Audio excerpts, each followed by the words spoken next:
사랑나는 축제 기간 동안은 복음에 대해서 설교를 드렸고요. 다시 야고보서 말씀을 이어서 나누도록 하겠습니다. 오늘은 야고보서 16번째 말씀입니다. 앞부분에 나왔던 내용을 요약적으로 말씀을 드리자면, 야고보서는 신약의 잠언이라고 하는 별명을 가지고 있어요. 이 잠언이라고 하면 아시다시피 구약 성경에서 지혜가 담겨져 있는 성경이잖아요. 잠언은 총 31장까지 이루어져 있는데요. 우리 믿음 생활 잘 하시는 분들 중에서는 매일마다 하루에 한 장씩 잠언을 꼭 읽으시는 분들이 계세요. 물론 이제 다른 성경도 읽으시지만 잠언은 꼭 한 장씩 읽으시면 31장까지 있으니까 한 달이면은 한 번 다 읽죠. 그거를 계속 반복을 하는 거예요. 그래서 그 지혜로운 삶을 살아가시는 거죠. 그러니까 지혜의 교훈과 훈계를 들으면 들어온 만큼 나가는 게 있거든요. 그래서 이 잠언은 굉장히 참 소중하고 우리에게 지혜를 일깨워주는 귀한 하나님의 말씀이죠.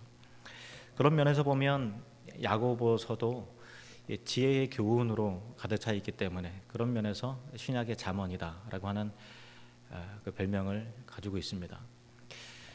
성경에서 말하는 그 지혜라고 하는 것은 실천하는 삶을 말하는 것이죠.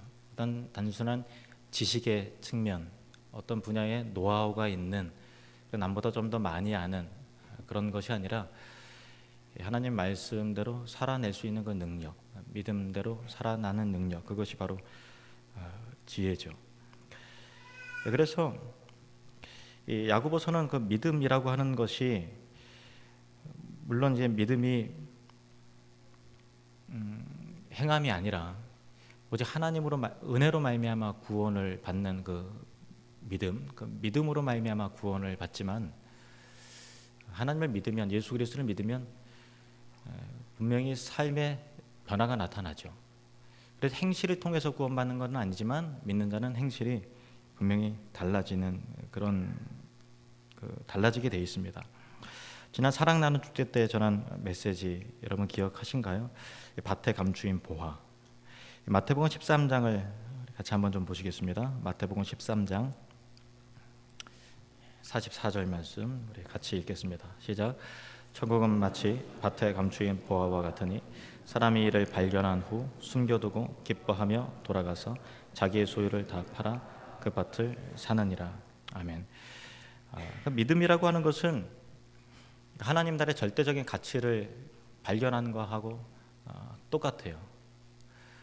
그냥 밭일 뿐이었지만 소장농이 밭을 개간하다 보니까 거기에 보물 상자를 발견했단 말이에요. 그래서 또 여기저기 숨겨져 있는 것을 보고서 그 밭을 통째로 사는데, 통째로 살기 위해서 모든 소유를 다 팔아서 사는 거죠. 그러니까 새로운 궁극적인 영원한 가치를 발견했을 때 그 가치로 인해서 사람은 다른 결정을 내리고 또 다른 행동을 하게 돼 있거든요. 근데 이 보화를 발견하기 전까지는 그 삶이 달라지질 않아요. 근데 보다 완전한 가치, 영원한 가치를 발견했을 때는 그 가치를 얻기 위해서 또 다른 것을, 그 욕심을 다 포기하고 내려놓을 수 있는 이 마음의 여유가 비로소 생기는 것이죠. 어떤 젊은이가 강둑에 앉아서요, 밤이 새도록 옆에 있는 돌멩이들을 던졌어요. 뭐 우울함이 있는지 뭐 고민이 있는지 퐁당퐁당 돌을 던졌어요. 동틀 때 마지막 돌 하나를 이제 던지려고 보니까 반짝이는 거예요. 보니까 이게 돌멩이가 아니고 금덩어리였던 거예요. 밤새도록 금을 던졌던 것이죠. 금이라고 하는 본질은 변화가 없지만 뭐가 바뀌었죠? 시야가 열린 거예요. 빛으로 말미암아. 예수 믿는 것도 똑같아요. 천국의 본질은 변함이 없지만 빛이 임하지 않았을 때는 절대적이고 영원한 가치를 감각할 수 있는 영적인 감각이 없어요. 근데 하나님의 말씀에 성령의 은혜의 빛이 임하면 하나님 나라가 믿음 가운데 보여지기 시작하고, 이 땅의 일들로 인해서 절절매며 살아가는 것이 아니라 영원한 가치에 대한 갈망이 일어나고 그 가치로 인해서 이 땅에 그토록 이거 없으면 죽을 것만 같고 이 세상이 전부인 줄 알았던 그런 삶이 영원한 나라를 소망하기에 기꺼이 용서하고 기꺼이 나누면서 또 긍휼히 여기면서 베풀면서 그렇게 마음에 중어 원망이 있다 하더라도 영원한 천국을 생각하면서 예수님처럼 용서하고 자비와 긍휼을 베풀 수 있는 삶의 변화가 일어나게 된다라는 것이죠. 그래서 하나님 나라의 영원한 가치를 발견한 사람은요, 삶이 달라질 수밖에 없는 것이죠. 믿음의 선진들이 그랬어요. 히브리서 11장에 보시면은 그 믿음의 선진들이 많이 나와 있는데 히브리서 11장 24절부터 모세를 좀 보시겠습니다. 24절부터 믿음으로 모세는 장성하여 바로의 공주의 아들이라 칭함받기를 거절하고 도리어 하나님의 백성과 함께 고난받기를 잠시 죄악의 낙을 누리는 것보다 더 좋아하고 그리스도를 위하여 받는 수모를 애굽의 모든 보화보다 뭘로 여겼다고요? 더 큰 재물로, 더 큰 보화로 여겼다는 거예요. 그리스도를 위하여 받는 수모를 하나님 백성들과 함께 고난받는 것을 더 가치 있는 것으로 여겼단 말이죠. 그 이유가 뭘까요? 이는 상 주심을 받아 봄이라. 하나님 나라의 면류관, 그 상, 하나님 나라의 가치, 그것으로 인해서 이 땅에서 잠시 죄악의 낙을 누리고 만족함을 누리는 것보다 포기하고 그것을 하나님과 백성과 함께 그 고난의 길을 기꺼이 감당해 나가는 삶을 살았던 것은 천국의 가치와 소망을 두었기 때문에 그런 것이라는 것입니다. 믿음의 삶은 분명히 달라져요. 그래서 우리가 결국 무엇을 바라보고 무엇을 소망하느냐에 따라서 삶이 분명히 달라진다는 거예요. 무엇을 바라보고 무엇을 소망하는가. 여러분은 어디에 소망을 두고 계십니까? 무엇을 바라보고 무엇을 소망하느냐에 따라서 그 사람의 인생은 정말로 달라지는 거예요. 그래서 믿음이라고 하는 것은 지금까지 알지 못했던 하나님 나라의 가치와 영원한 영광을 주목하고 바라볼 수 있는 그 시각을 갖는다는 것이 바로 믿음이기 때문에 믿음의 삶이라는 것은 그 나라의 영광과 가치를 알기 때문에 이 땅에서 손해보는 것, 이 땅에서 희생하는 것, 고난받는 것, 주를 위해서 그런 모든 것들을 양보하고 오래 참고 견디고 사랑하고 용서하고 나누며 사는 것을 그 기꺼이 절절 매는 것이 아니라 기꺼이 감수해 나가는 것이 바로 믿음의 삶이라는 것입니다. 분명히 사람은 행함이 아니라 믿음으로 구원을 받는 것인데, 그런데 그 믿음은 새로운 가치를 발견하는 것이고 그 영원한 것을 소망하는 삶을 사는 것이기 때문에 생각이 완전히 바뀌는 것이기 때문에 믿는 자는 반드시 삶이 바뀐다라는 거예요. 다음 따라해 보겠습니다. 믿는 자는 분명히 삶이 바뀝니다. 아멘. 믿는 자는 분명히 삶이 바뀌어요. 그래서 야고보서에서는 계속해서 눈에 말하는 것이 행함이 있는 믿음이라야 온전한 믿음이라고 하는 그 말씀을 계속해서 하시는 거예요. 참다운 믿음이라는 것은, 참다운 지혜라는 것은 행함으로 증명되는 것이다. 뭘로 증명이 된다고요? 행함으로 증명이 되는 것이다. 이것이 하나님께서 오늘 본문 말씀을 통해서 우리에게 말씀하시는 교훈입니다. 13절 말씀 다시 한번 읽어보겠습니다. 13절 말씀 시작. 너희 중에 지혜와 총명이 있는 자가 누구냐? 그는 선행으로 말미암아 지혜 온유함으로 그 행함을 볼지니라. 지혜가 총명이 있어요. 근데 뭘로 드러난다고요? 행함, 선행. 그런데 그냥 지혜라고 얘기하지 않아요. 지혜의 무엇으로 행함을 보이라고요? 온유함. 따라해 볼까요? 지혜의 온유함. 아멘. 여기서 우리가 이것을 좀 주목해야 됩니다. 지혜의 온유함. 그 온유라고 하는 단어는요, 헬라어로 프라이테스라고 하는 그 단어예요. 근데 그 당시 헬라 시대 때 프라이테스라고 하는 그 단어가 쓰였을 때는 그 약한 자의 특성으로 묘사가 많이 됐어요. 약한 자의 특성. 그래서 뭐 오늘날도 마찬가지죠. 오늘날도 뭔가 분쟁과 어떤 언쟁이 오갈 때는 그렇게 강함을 드러내기 위해서 목소리를 키우잖아요. 제가 얼마 전에 어느 성도님 아파트에 신방을 갔는데 아파트 진입구에서 어떤 그 여자분하고 남자분하고 막 싸우더라고요. 진짜 막 육두문자 써가면서 막 싸우는데 누가 이겼을까요? 어떻게 하셨어요? 아줌마가 이기더라고요. 근데 뭐 이기다기보다도 어쨌든 막 하도 따다다다 하고 막 이렇게 하니까 아저씨가 같이 소리를 지르다가 고개를 절레절레 흔들면서 포기를 하더라고요. 물론 이제 아줌마가 스스로는 뭐 이겼다고 생각했는지는 모르겠지만은 어쨌든 힘으로 목소리 크기로 제압을 하더라고요. 이게 세상의 원리인 것 같아요. 참 온유함을 갖는다는 것은 참 어려워요. 이게 헬라의 시대도 그렇고 오늘날도 마찬가지예요. 우리가 참 온유함을 드러낸다라는 것은 지혜의 온유함으로 그것을 표현한다는 게 참 어려워요. 왜냐하면 어떤 우리가 그릇된 일을 본다든가 그러면 토렉에서 어떤 분노가 일어나잖아요, 솔직히. 그리고 그 부당한 처우를 받을 때 내가 만만해서 그런가? 이러면서 이게 좀 더 혈기도 나오잖아요. 어떤 그 억울함을 느낄 때 온유함으로 그것을 이제 그 지혜를 자기의 그 맞다고 생각하는 것을 드러내기는 참 어렵습니다. 참 어려워요. 그리고 또 아무도 아는 사람이 없을 때는 더 어렵죠. 뭐 이제 운전하고 가다가 모르는 사람이니까.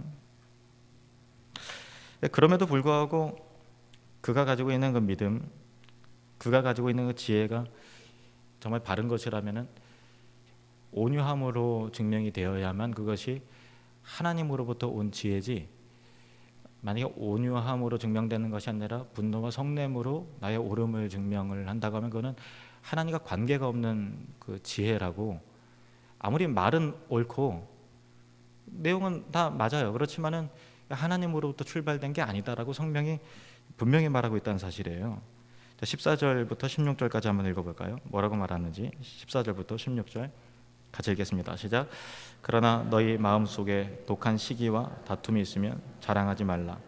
진리를 거슬러 거짓말하지 말라. 이러한 지혜는 위로부터 내려온 것이 아니요 땅 위의 것이요 정욕의 것이요 귀신의 것이니 시기와 다툼이 있는 곳에는 혼란과 모든 악한 일이 있습니다. 정욕 때문에 그런 것이고 귀신, 마귀의 장난이고 세속적인 거라는 거예요. 땅 위의 것이라는 거예요.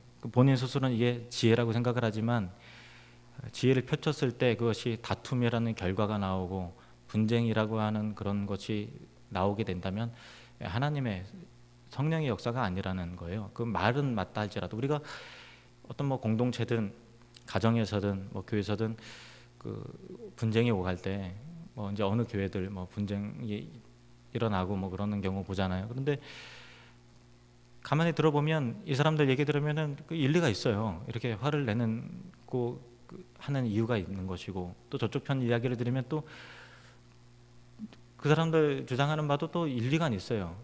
그러니까 제가 들을 때는 진짜 뭐 그 뭐랄까 어떤 사람과의 싸움 가운데서 물론 황당한 경우도 있지만 대부분 맞는 말 가지고 싸우지 말도 안 되는 말 가지고 싸우는 경우도 물론 있지만 그렇게 흔하진 않아요. 다 이제 상식이 있고 또 성도들 같은 경우는 하나님 말씀을 아는 지식이 있기 때문에 전혀 황당한 거 가지고 싸우진 않아요. 다 맞는 이야기 가운데 싸우는 거예요. 맞는 말인데 이상하게 왜 맞는 말인데 분쟁이 일어날까요? 지금 이상하잖아요. 말은 맞아요. 그런데 분쟁이 일어나고 분열이 일어난다는 거죠. 성경은 14절 말씀에 보면은 너희 마음속에 독한 시기와 다툼이 있으면 자랑하지 말라. 진리를 거슬러 거짓말하지 말라. 그러니까 진리를 빙자한 거짓말이라는 거예요. 그 무슨 말인가 하면은 겉으로는 진리와 옳음과 당위성을 명분으로 하고 있지만 속 안에서는 그 시기와 죄악이 욕심이 발동이 되었는데 나 시기 때문에 당신에다 싸지는 거라고 이렇게 아무도 얘기를 안 하잖아요. 스스로 인정을 안 하죠. 당신이 이거 잘못하지 않았냐고 하면서 어떤 진리와 옳음과 지혜를 명분으로 삼지만 그것은 명분일 뿐이고 실제 있는 내면은 시기와 악한 것이고 정욕적인 것이라는 거예요. 그런데 우리는 그것을 꺼내놓지 않죠. 명분을 삼는 거예요. 옳음을 이야기합니다. 그러나 그 마음 가운데 죄성이 도사리고 있다라는 거예요. 진리를 거슬러 거짓말하지 말라. 그거예요. 성경이 그렇게 말하고 있다는 사실이에요. 진리로 위장된 거짓말, 이게 굉장히 많이 있어요. 이 진리의 온유함으로 증명하라는, 그것이 온유라는 단어가 아까 말씀드렸다시피 프라이테스라는 단어인데, 헬라 시대 때는 그 약한 자의 어떤 그 가지고 있는 특징, 약한 자가 가지고 있는 특징, 강한 자가 지닐 수 없는 특징으로 이해됐던, 쓰였던 단어예요. 그런데 성경에서는요, 온유라고 하는 그 단어를, 용례를 찾아보면 달라요. 신의 성품을 말하고 있는 거예요. 예수 그리스도의 성품, 나는 온유하고 겸손하니, 온유하다, 예수님의 성품이에요.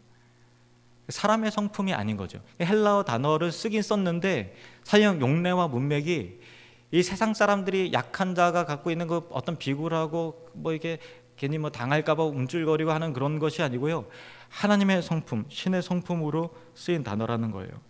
그러니까 이것의 어떤 역설적인 의미는요, 뭐냐면 이 온유라는 성품은 사람의 성품이 아니라 하나님의 성품, 다시 말해서 거듭난 자가 성령의 도우심을 통해서 비로소 가질 수 있는 성품이라는 거죠. 그런 의미에서 보면, 물론 저와 여러분이 거듭났지만 그냥 인간적인 측면에서만 말씀드리면 저와 여러분 중에는 어느 누구도 온유한 사람은 없습니다.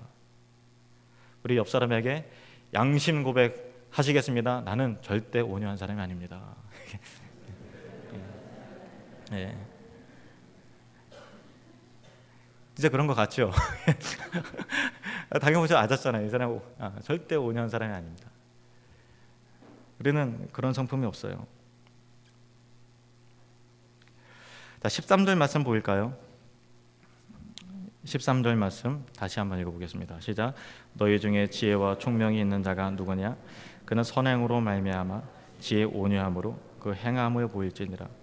그러니까 지혜, 성경에서 말하는 지혜라고 하는 것은 그가 하는 말과 태도가 진리를 담아낼 수 있을 뿐만 아니라 온유함이라고 하는 성품을 수반한다고요. 뭘 수반한다고요?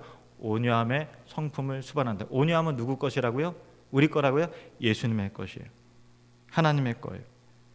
다시 말해서 참다운 지혜는 예수님을 닮은 인격을 수반해서 펼쳐져야만 그것이 참다운 지혜고 지혜의 효과가 생기는 거예요. 근데 그 지혜는 우리의 것이 아니기 때문에 위에서부터 부어져야 된다는 거예요. 17절 18절 말씀 보십시오. 17절 18절 시작.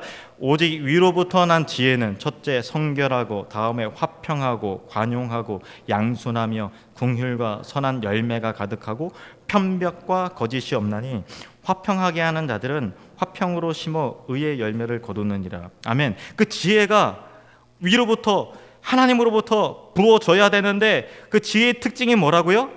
맞는 말만 잘한다고요? 그게 아니란 말이에요. 성결하고 화평하고 관용하고 양순해요. 긍휼이 있어요. 선한 열매가 있는 거예요. 편벽과 거짓이 없어요.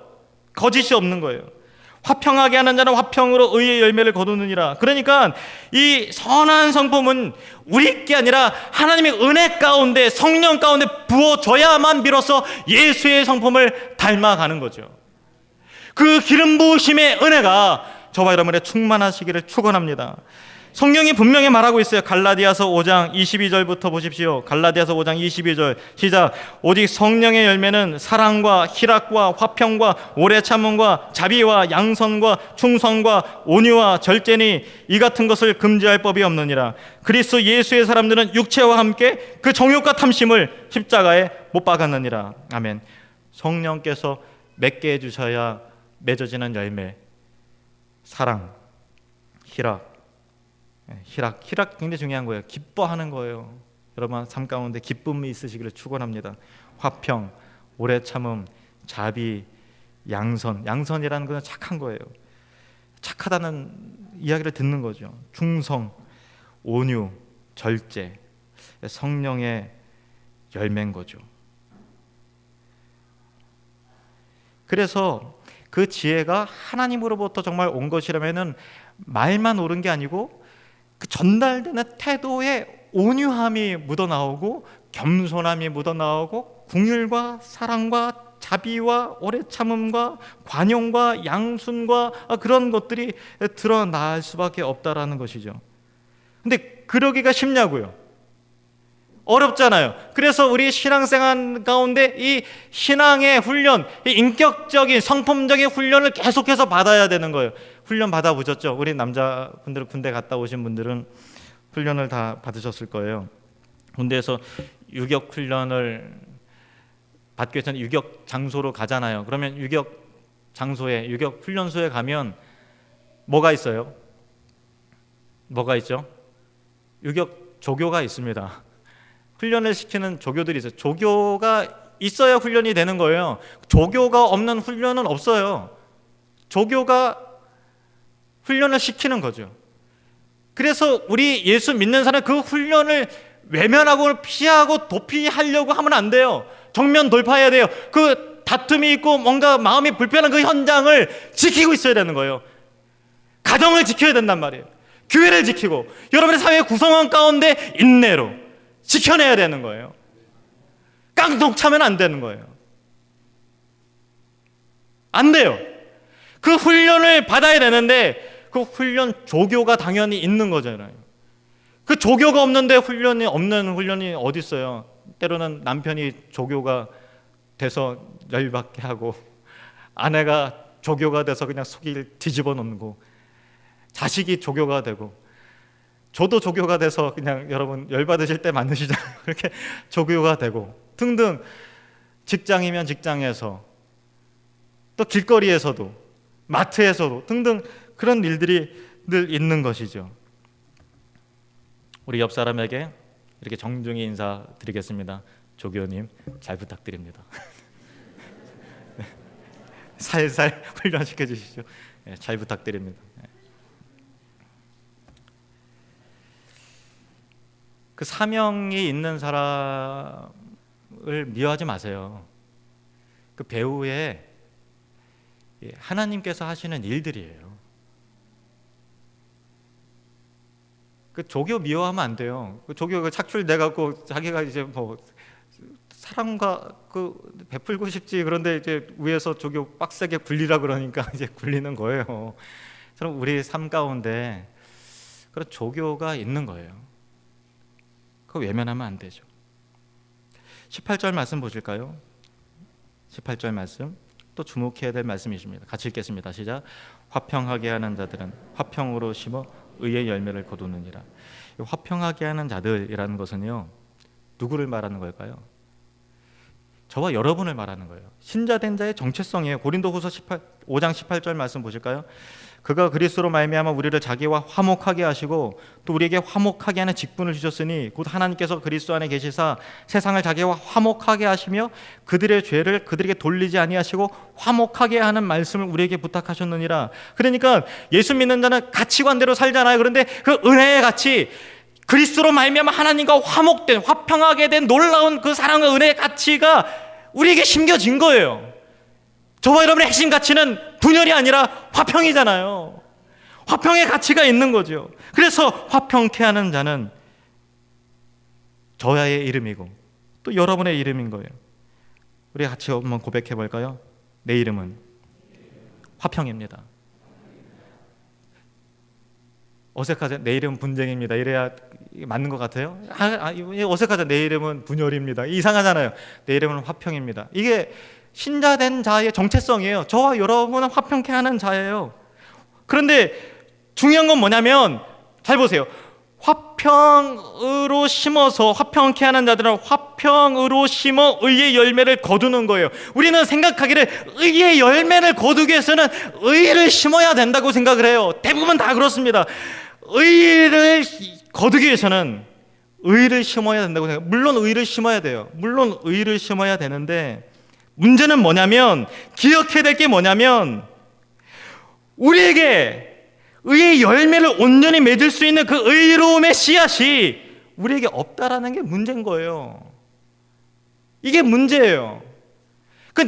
내 딴에는 이러면 안 돼 하고 분노를 섞어서 뭐 이게 심지만 그게 다 자기 의예요. 하나님의 의가 아니란 말이에요. 그러다 보니까 부작용이 생겨요. 썩은 씨앗을 심었으니까, 의도되지 않은 의를 심었으니까 의의 열매를 거둘 줄로게 됐는데 거기 상처만 생기고 다툼이 생기고 아픔이 생기고 서로 그냥 아프다고 뒹구는 거예요. 분열이 생기고. 근데 화평하게 하는 자들은 화평으로 심어 의의 열매를 거둔다라는 거죠. 자기 의를 심으면 안 돼요. 자기 의를 심으면 안 돼요. 자기 의를 심으면은 성내면서 심고 정죄하면서 심고 판단하면서 심는 거예요. 그런데 열매는 그렇지 않다라는 거죠. 야고보서 1장 19절 20절 말씀 보실까요? 야고보서 1장 19절 20절 시작. 내 사랑하는 형제들아, 너희가 알지니 사람마다 듣기는 속히 하고 말하기는 더디하며 성내기도 더디하라. 사람이 성내는 것이 하나님의 의를 이루지 못함이라 하면, 성을 안 내면서 살 수는 없어요. 그래서 하나님이 우리에게 성내기도 어떻게 하라고요? 더디하라. 우리 약함 아세요? 뭐 의로운 분노라는 게 사실 있는 거잖아요. 뭔가 정당하지 못한 일에 대해서 그래도 괜찮아 하는 사람은 사실 없어요. 그것도 잘못된 거겠죠. 어쨌든 성내기도 더디하라. 사람이 성내는 것이 뭐를 이루지 못한다고요? 하나님의 의를 이루지 못해요. 분명한 거예요. 내 딸에는 그것이 맞는 것 같고 지혜의 결정인 것 같지만 온유가 담겨져 있지 않으면, 사랑과 긍휼이 담겨져 있지 않으면 우리가 기대했던 그 열매가 안 맺혀져요. 우리가 해야 될 일은 화평을 심는 거예요. 그러면 하나님의 자비와 은혜로 의의 열매를 거두게 되는 것이죠. 정말 감사한 것은 하나님께서 우리 하늘누림교회 25주년 지나왔잖아요. 한도 분쟁과 그 다툼으로 이게 교회가 막 이렇게 요동함이 없었다라는 거 참 감사한 일이죠. 뭐 사람과 사람이 묶여있기 때문에 소소한 뭐 감정의 속상함과 대립도 뭐 있었겠죠. 그런데 그때마다 여러분이 결국은 에이 뭐 그럴 수도 있지 하고서 하나님께서 또 저 사람도 하나님의 사람이고 나 또한 죄인이고 뭐 누가 누구를 정죄할 수 있단 말인가. 그래서 결국은 화평으로 여러분들이 다 심으신 거예요. 그게 감사한 일이죠. 화평을 심으면 의의 열매를 맺게 해주시는 거죠. 지난주 이 천국에 대한 말씀을 증거하면서, 천국은 마치 어떤 사람이 겨자씨 하나를 가져다가 자기 밭에 갖다 심느니라. 그 씨가 모든 씨보다 작은 것이로되 결국 자라나서는 큰 나무가 되고 공중의 새들이 와서 그 가지에 깃들이느니라. 그 말씀처럼 화평을 심는다라는 것이 별로 성과가 없는 것 같이 느껴질 때가 있죠. 근데 여러분의 가정 안에서, 교회 안에서, 공동체 안에서, 여러분 마음 안에 여러분의 밭 있잖아요. 밭. 여러분의 활동 범위, 인생의 범위 안에서 화평의 씨앗을 오늘도 내일도 심는 거예요. 그러면 반드시 자라납니다. 반드시 열매 맺어요. 하나님의 은혜 가운데. 우리의 정체성이 거기에요. 자기의 심지 맙시다. 우리는 다 죄인이에요. 화평케 하는 자로서의 삶을 사세요. 힘들고 어려워도 어떻게 보면 무가치한 것 같아요. 겨자씨 하나 심어봤자 뭐 이게 이까짓 거 표시도 안 날 것 같아요. 그런데 천국은 거기부터 시작이 되는 거예요. 우리 이 시간